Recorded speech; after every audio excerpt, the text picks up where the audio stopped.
Tuhan, waktunya kita siapkan hati kita. Saat ini kita berikan kesempatan buat Johnny Bo dari Malaysia buka mic-nya.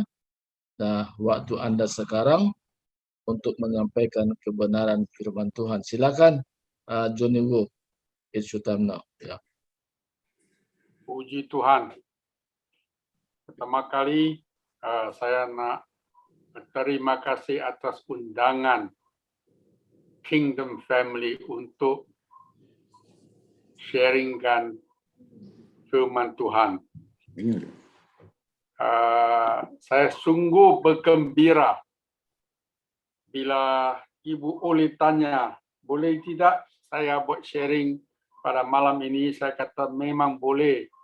Ada apa tajuk yang Ibu atau Kingdom Family yang suka, yang perlukan, saya buatkan sharing. Dia kata, mintalah doa kepada Roh Kudus untuk mendapatkan satu tajuk tema yang saya sharing hari ini.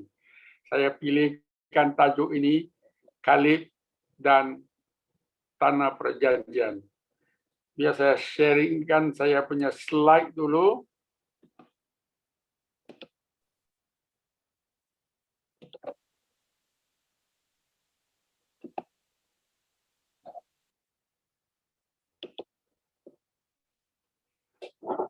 Okey,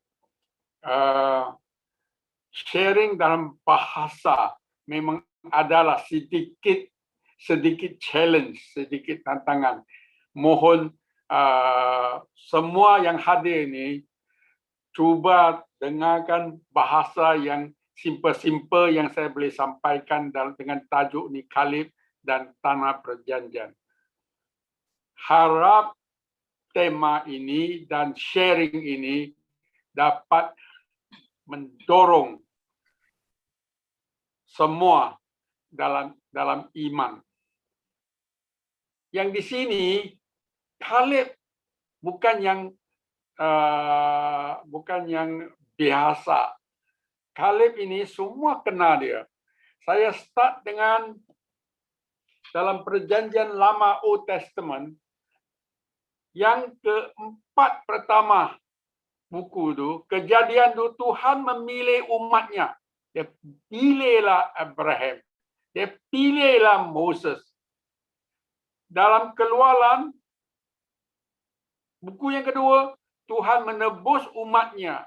Dalam Imamat, Tuhan di antara umatnya.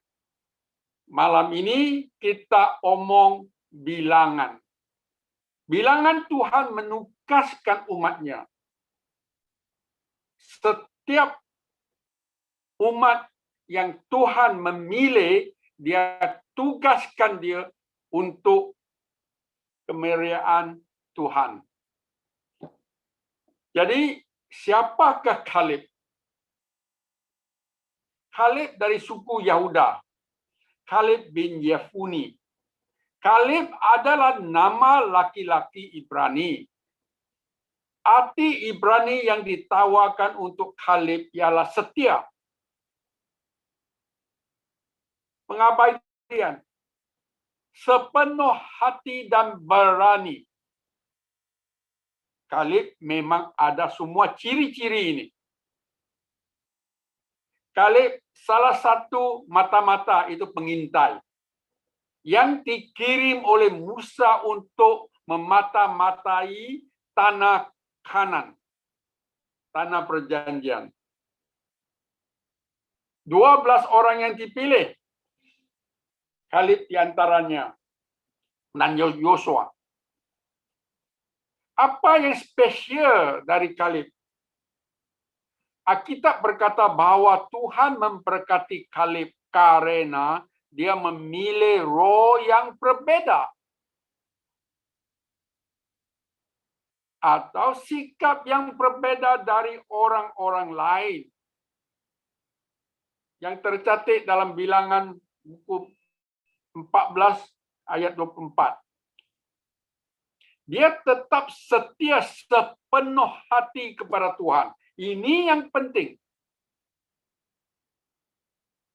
Bukan setia satu hari. Dia setia sepenuh hati setiap hari kepada Tuhan. Kaleb mengikut Tuhan ketika dia ada orang lain yang melakukannya dan ketaatannya yang tanpa kompromi membuatnya mendapatkan pahala yang abadi dari Tuhan. Jadi Kaleb tetap setia sepenuh hati kepada Tuhan. Apa yang bisa kita pelajari dari Kaleb? Ciri karakter pertama yang bisa kita pelajari dari kehidupan Kaleb adalah Kaleb percaya pada kesetiaan Tuhan untuk menepati janjinya. Kaleb tahu Tuhan yang buat janji, dia akan tunaikan janji.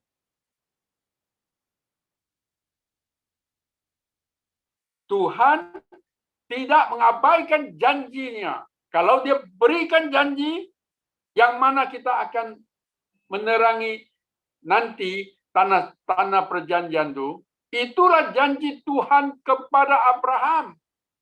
Dan seterusnya. Seorang pria yang mempercayai kesetiaan Tuhan akan sangat dipakai oleh Tuhan. Puji Tuhan. Bila engkau taat, setia kepada Tuhan, Tuhan tentu dan selalu memakai engkau untuk tugas-tugas Tuhan yang mempraktikkan.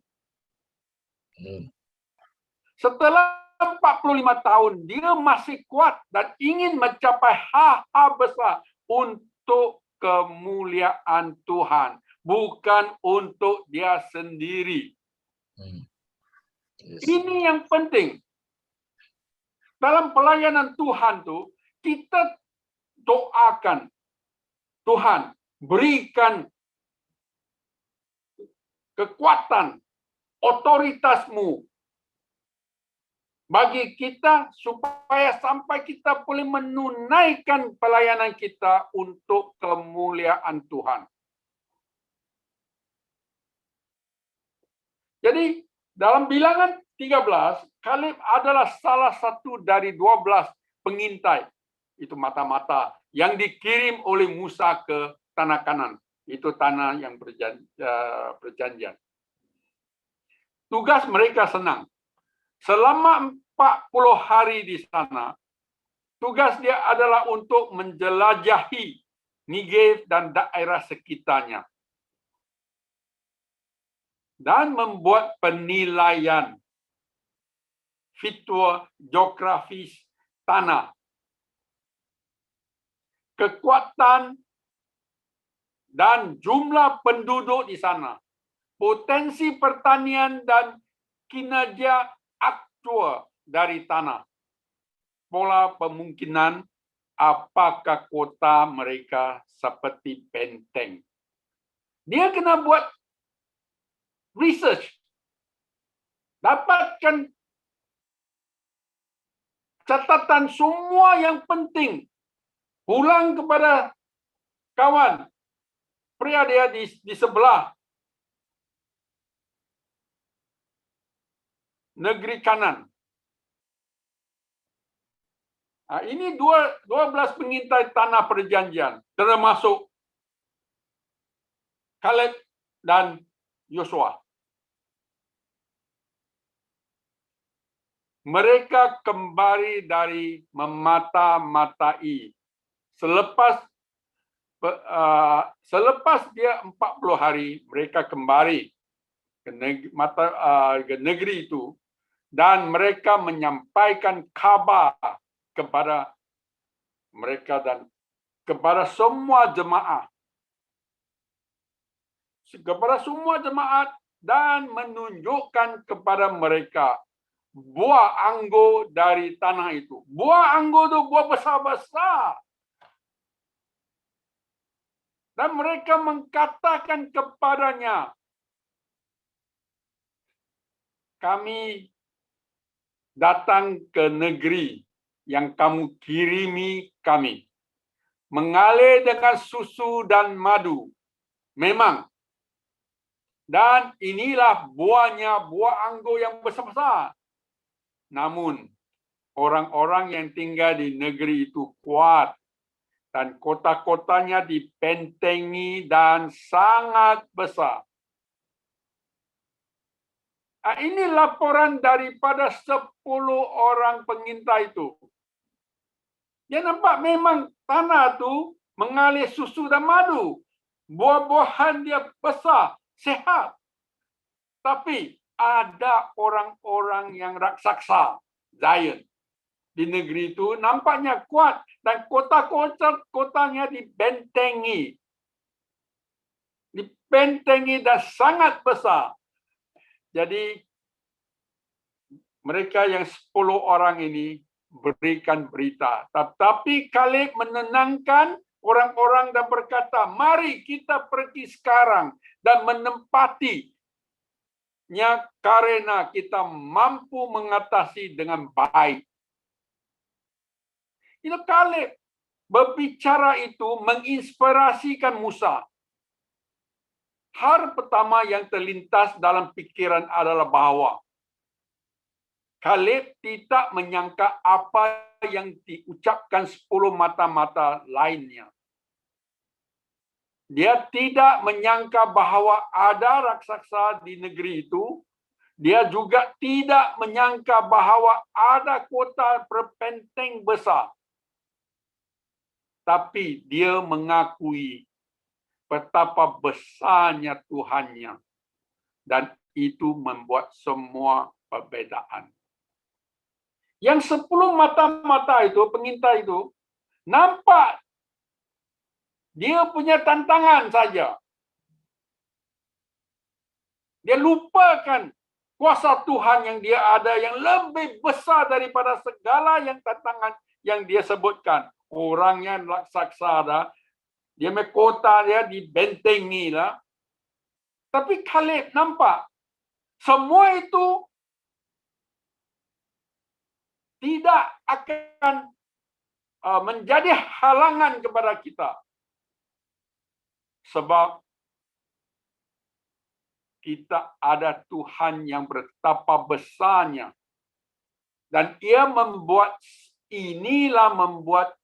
perbedaan dia. Jadi bila dalam hidup kita, jangan kita nampak saja tantangan hidup. Mana Tuhan kita? Adakah Anda terlupa Tuhan kita yang maha kuasa itu? Yang boleh mengatasi segala cabaran, segala tantanganmu dalam hidupmu, dalam kerjamu, dalam keluargamu.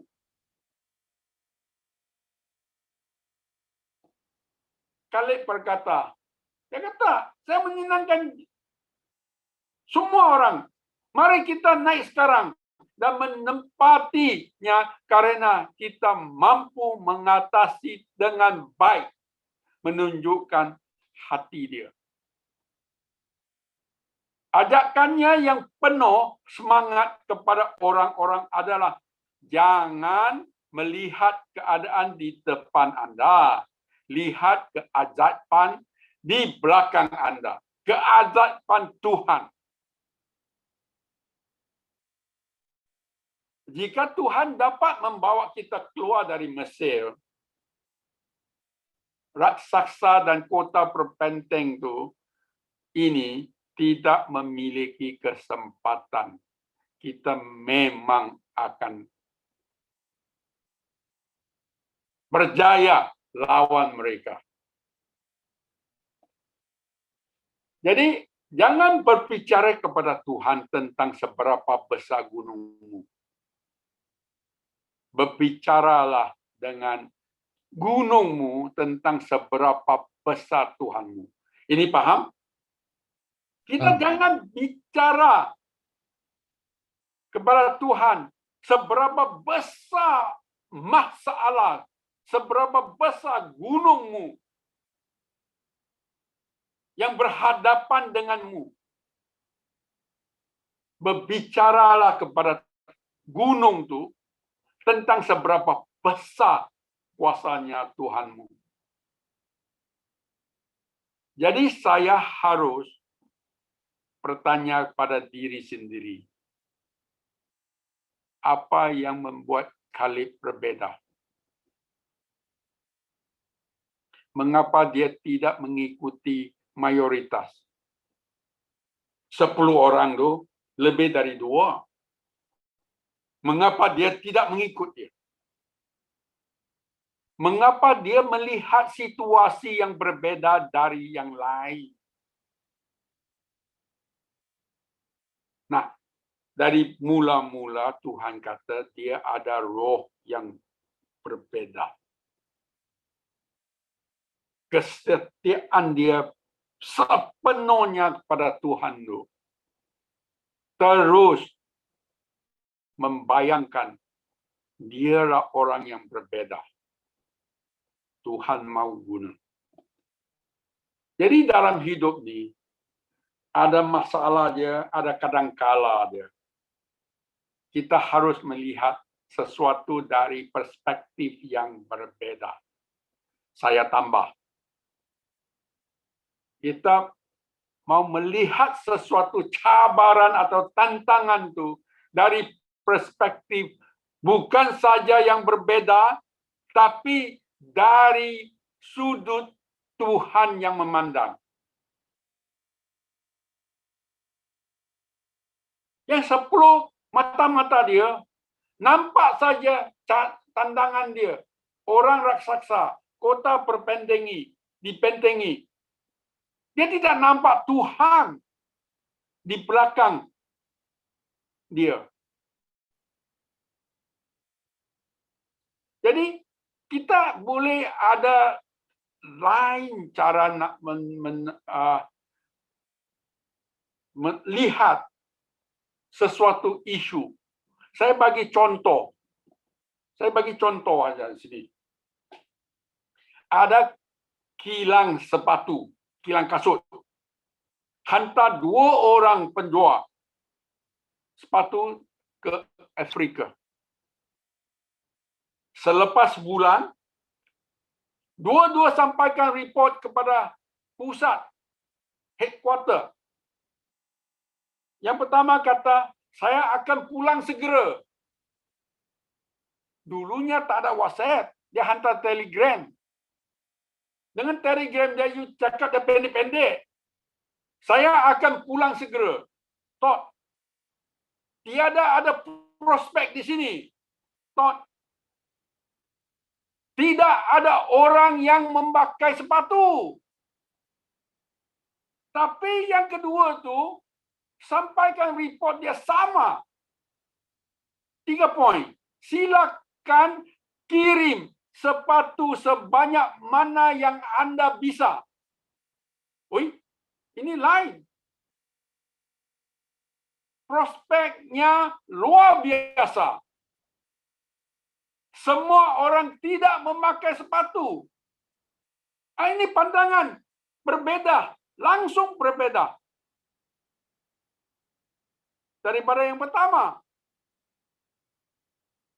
Jadi pandangan dia kepada isu nak jualkan sepatu tu langsung berbeda.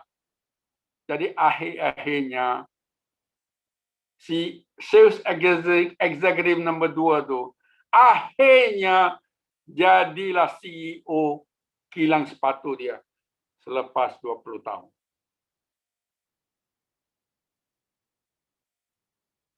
Jadi sebelum mata-mata melihat negeri susu dan madu, tapi dengan raksasa, kota berbenteng, buat mereka terlihat seperti belalang. Bila you nampak orang yang raksasa tu, you akan mungkin, dia nampak kita sebagai lalang saja. Belalang. Jadi kita adalah hati yang sebenarnya hati yang kuat dalam Tuhan. Berjatuh. Kita punya iman darah terjatuh.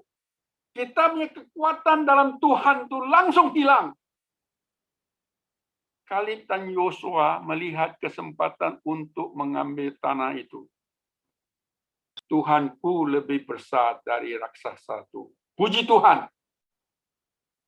Dia boleh omongkan Tuhanku lebih besar dari raksasa itu.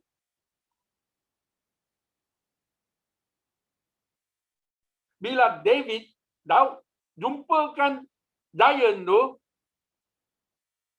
tu tinggi.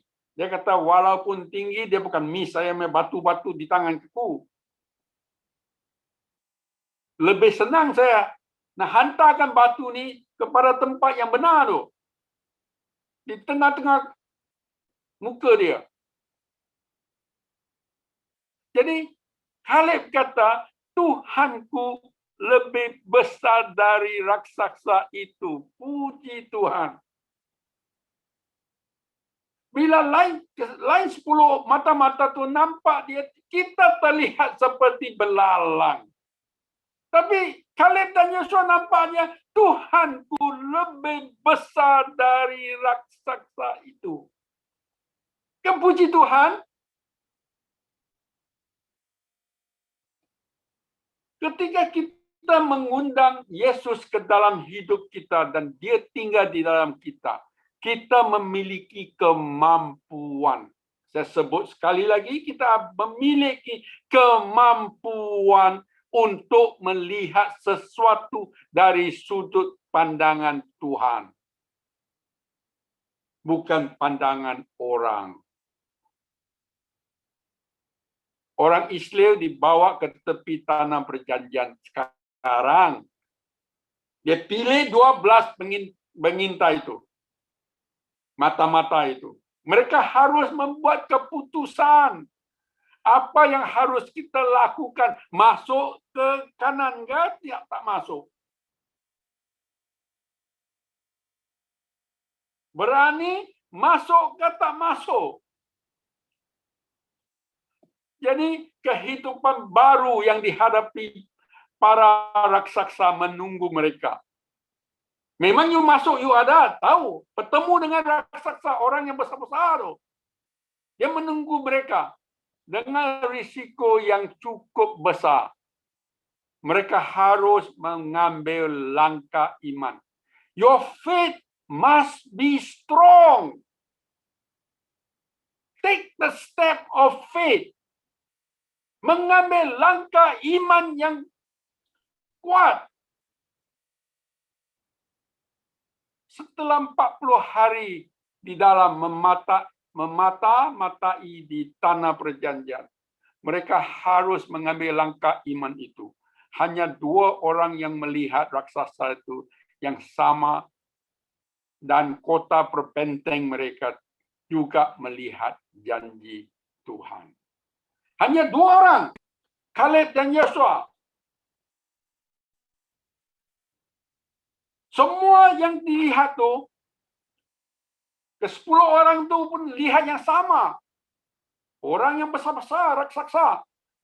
Kota yang berbenteng.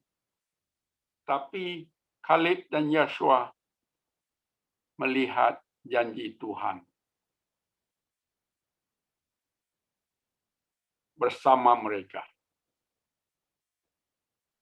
Jadi di Yohanes 10, ayat ke-10, menceritakan yang benar. Pencuri datang hanya untuk mencuri dan membunuh dan membinasakan. Aku datang, Yesus kata, supaya mereka mempunyai hidup dan mempunyainya dengan segala kelimpahan. Overflowing. Kelimpahan itu hidup yang bagus sekali. Sampai dia limpah-limpah.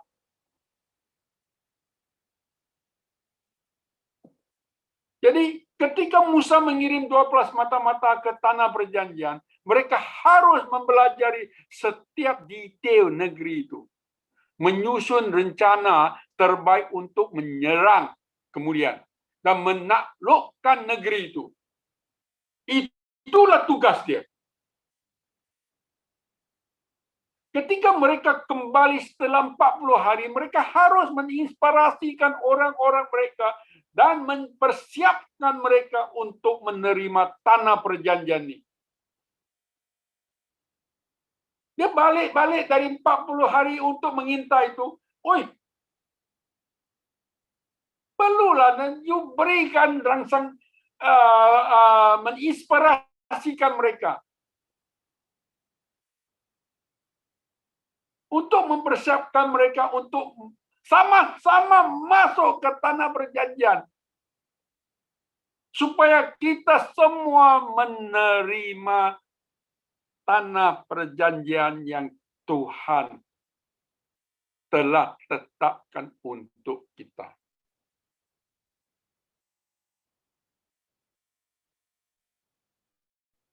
Jadi Tuhan sedang melakukan hal yang persis yang sama.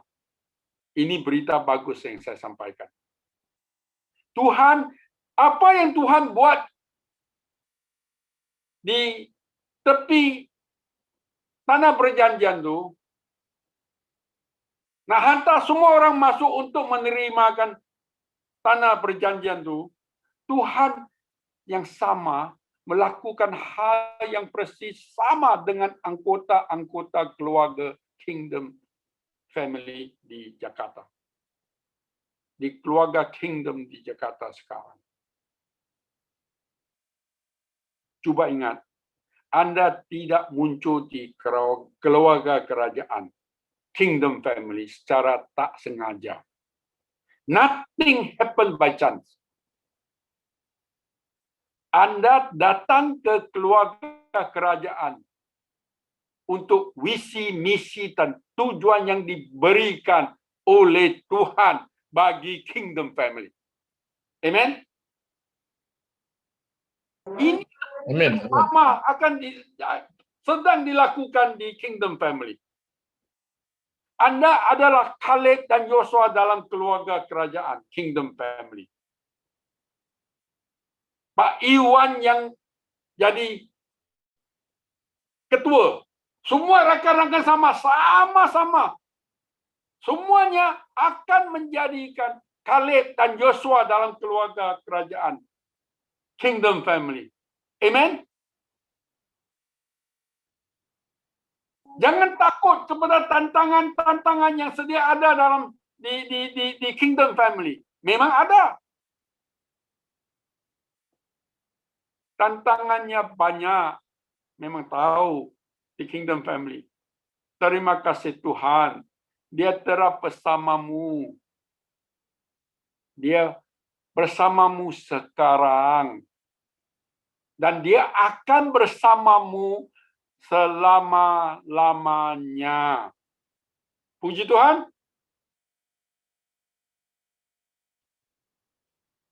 Saya tidak akan mengeluh anggota-anggota Kingdom Family mesti bercakap, saya tidak akan mengeluh.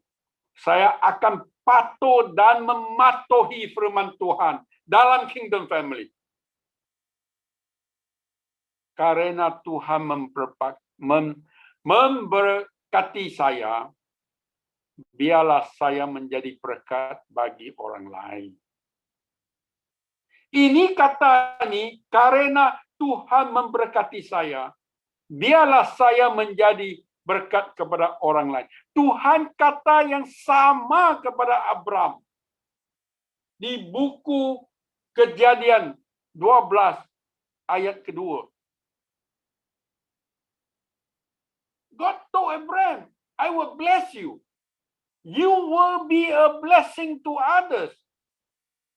Tuhan yang kata yang sama. Tuhan kata, saya akan memberkati anggota-anggota kerajaan Tuhan, Kingdom Family. anggota-anggota Kingdom Family akan menjadi berkat bagi orang lain. Puji Tuhan. Amen. Amin. Pak Iwan, itulah Tuhan katakan malam ini. Di Kolose 3 ayat 15 dan 16.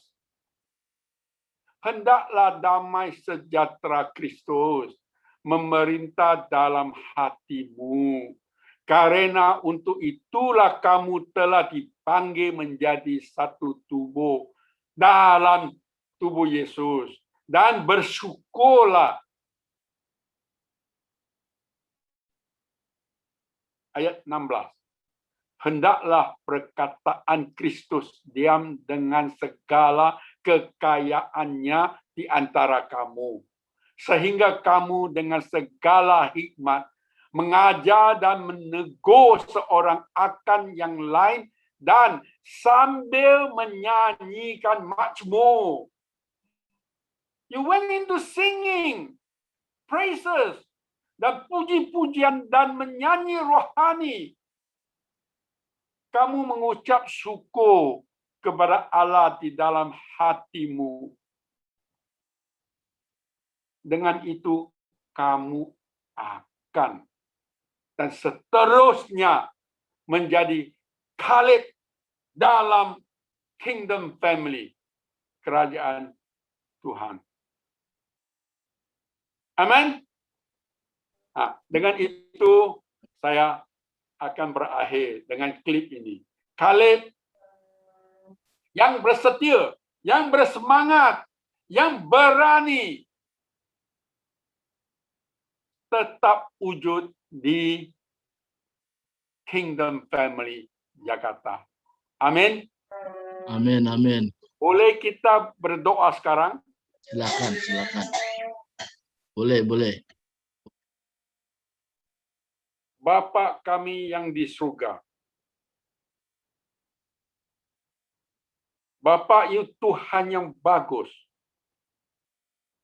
You Tuhan yang sungguh-sungguh baik. Kita dalam pertemuan virtual malam ini cukup bersenang hati kerana Bapa-Ku yang di surga sentiasa jaga kami. Kita mohon Bapa, setelah firman yang kita sampaikan bagaimana Khalid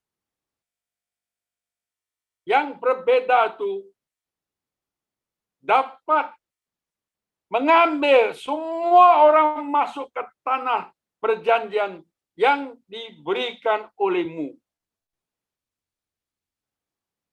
Dengan sama itulah semangat yang Kaleb ada, kita mohon semangat yang berani, yang setia itu tetap ada pada anggota-anggota Kingdom Family. Kita mohon Tuhan, You memperkuatkan kita. Segala rencana-rencana yang anggota-anggota Kingdom Family buatkan itu terus diberkati dan dilimpahi rahmat dari Tuhan Yesus. Kita puji Tuhan. Dalam nama Yesus kita berdoa. Semua berkata amin. Amin, amin. Terima kasih, Johnny Wu. Kembali kepada Pastor Subakti. Ya, terima kasih. Terima kasih. Thank you, Pastor. Semoga diberkati.